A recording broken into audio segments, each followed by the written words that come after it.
Morning guys. आज हम figure of speech का सेकंड पार्ट पढ़ेंगे। उसमें हम पर्सोनिफिकेशन पढ़ेंगे।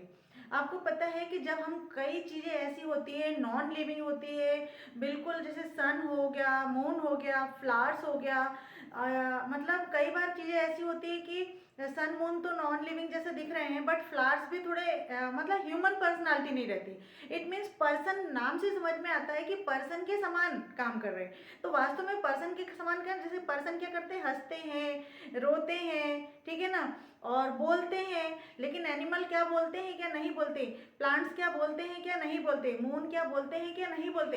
इट मीन्स कि ये सब चीज़ें जब एनिमल्स के समान या मानव के समान, एक पर्सन के समान कोई एक्टिविटी करते हैं और हम उसको उनके समान बताते हैं, जैसे उन्होंने फ्लावर्स आर लाफिंग, फ्लावर्स क्या हंस रहे हैं क्या नहीं, बट वो जब खूब अच्छा खिला रहता है तो हम बोलते हैं दे आर स्माइलिंग, वो स्माइल कर रहे हैं, ऐसा कह देते हैं।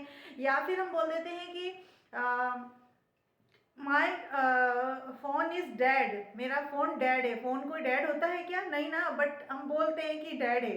तो इस प्रकार से कुछ और एग्जाम्पल लेकर के मैं आपके सामने आती हूँ। वो होता है पर्सोनिफिकेशन, मतलब किसी पर्सन के समान एक किसी नॉन लिविंग थिंग्स में लिविंग थिंग्स की क्वालिटी को अलंकृत करना, उसके समान क्वालिटी के समान उसको सजाना, उसे हम कहते हैं पर्सोनिफिकेशन। जैसा कि नाम से भी पता चल रहा है ना, पर्सोनिफिकेशन इसे कहते हैं।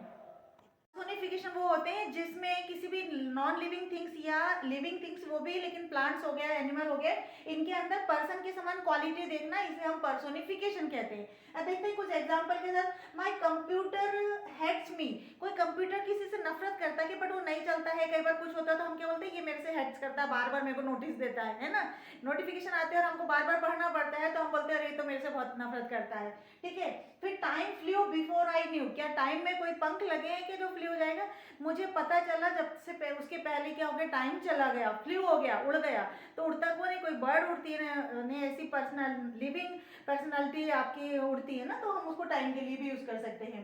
फ्लावर्स आर स्माइलिंग, फ्लावर्स जब बहुत अच्छे से ब्लो कर देते हैं, बहुत अच्छे से फूल खिल जाते हैं, तब अपन उसको बोलते हैं कि वो स्माइल कर रहे हैं, they are smiling, flowers are smiling. तो हमने क्या करा, उसमें लिविंग थिंग्स की क्वालिटी के समान उसको कंपेयर कर दिया है ना।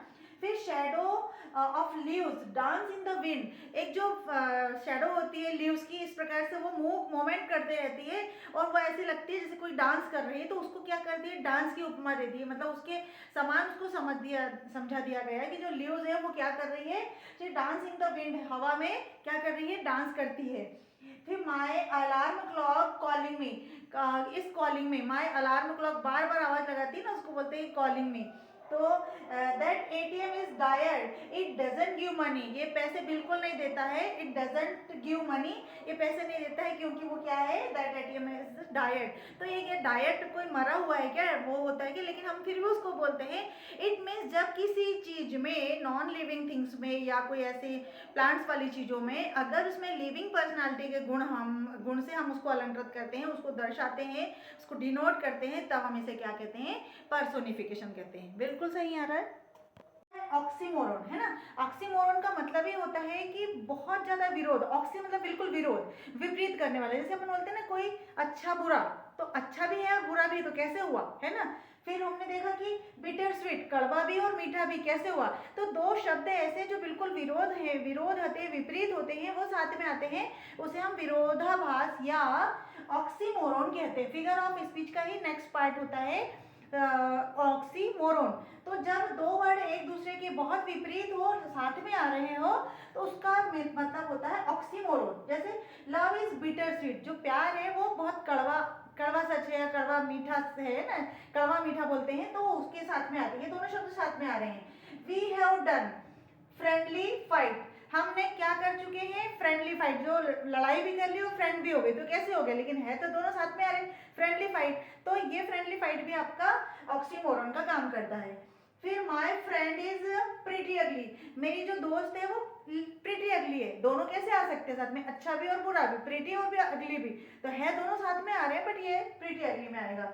शी डिड नेचुरल एक्टिंग, उसने की, नेचुरल भी करी और एक्टिंग भी करी, तो नेचुरल और दोनों क्या होंगे, बिल्कुल एक दूसरे के कॉन्ट्रास्ट है, लेकिन वो साथ में आ रहे हैं, ठीक है। The furniture is completely unfinished. जो फर्नीचर है वो कंप्लीटली अनफिनिश्ड है, मतलब अभी भी पूरा नहीं हुआ, फिर हम कंप्लीटली कैसे बोल सकते हैं? इट मीन्स वो अभी अधूरे हैं और काम हम दोनों विपरीत है और हम साथ में उसको बोल रहे हैं कंप्लीटली फिनिश्ड। और देखेंगे ओल्ड न्यूज़ भी होती है ना। फिर ओरिजिनल कॉपी को बोलते हैं, ओरिजिनल भी हो गया और कॉपी भी हो गया, जेरोक्स भी हो गया। कैसे हो गया ये? तो इस प्रकार से आपको देख सकते हो आप उसे कि ये दोनों साथ में आ रहे हैं। इट मीन्स ये भी क्या हो गया? ऑक्सीमोरन हो गया। फिर डेफनिंग साइलेंस मतलब एक बिल्कुल गर्जनापूर्ण होती, गगनभेदी होती ना, कि जो आवाज होती है। और साइलेंस भी हो गया, चुप्पी भी होगी। जब इतनी ज्यादा डेफनिंग मतलब गर्जना देने वाली चुप्पी कैसे हो सकती? तो वो साइलेंस मतलब दूसरे प्रकार का साइलेंस है, इसलिए इसको बोलते हैं विरोधाभास हो जाना, ऑक्सीमोरन हो जाना किसी चीज का। इट मीन्स ऑक्सीमोरन में हमेशा हमेशा आपके पास दो शब्द होंगे, दो वर्ड होंगे और दोनों एक दूसरे के विपरीत होंगे और उनको हम साथ में यूज करते हैं।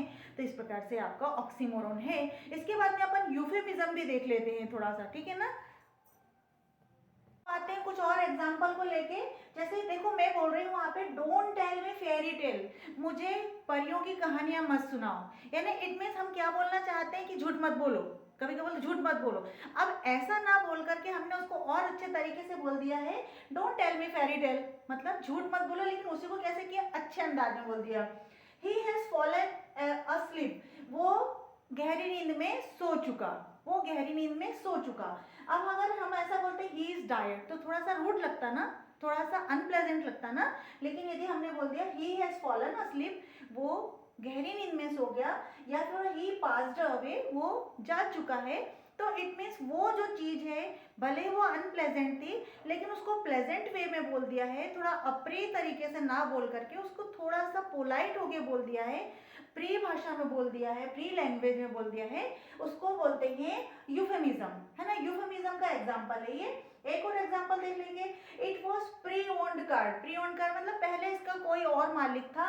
यदि हम ऐसा बोलते हैं it was second hand car, it was second hand car मतलब ये सेकंड हैंड कार थी, तो उसको हमने वैसा ना बोल के अनप्लेजेंट वे में ना बोल के प्लेजेंट वे में बोल दिया it was pre owned car. यदि ये क्या है? प्री ओन्ड कार मतलब पहले भी किसका एक कोई मालिक था। तो को कटु शब्द को या अनप्लेजेंट वर्ड को प्लेजेंट मैनर या प्लेजेंट वे में बोलना ही यूफेमिज्म कहलाता है। तो ये भी एक प्रकार का फिगर ऑफ स्पीच का एक बहुत अच्छा उदाहरण है। इसको भी हम बहुत जगह यूज करते हैं और अपनी लैंग्वेज को थोड़ा सा एनहांस करते हैं और डेकोरेट करते हैं, ठीक है ना। यूफेमिज्म